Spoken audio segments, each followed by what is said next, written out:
Hi mga friends, gusto nyo rin ba ng mag-relax sa ilog? Same tayo, kami rin ng asawa ko mahilig rin sa ilog.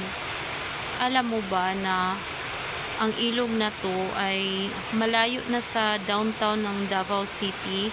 Nagbiyahe kami mga 40 kilometers para makarating dito. Nasa gitna siya ng mga bulubundukin. Pero bilong pa rin siya sa Davao City. Kung titingnan mo talaga, parang napakalayo na niya kasi 40 kilometers na yung narating namin eh.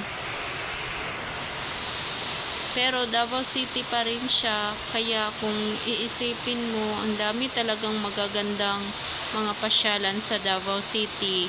Merong may mga bayad, pero sa mga ilog, wala siyang mga bayad, libre lang.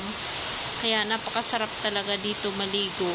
Kasi hindi mo naisipin yung may bayad ka, kasi libre lang eh. So, ngayon, nasa ilog tayo. Abangan nyo ang susunod namin ng video kasi ang target namin ay overlooking. Nasa itaas ng bundok.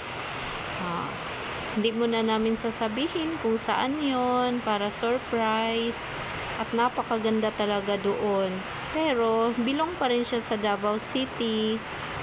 Medyo malayo nga lang siya sa downtown, pero Davao City pa rin siya.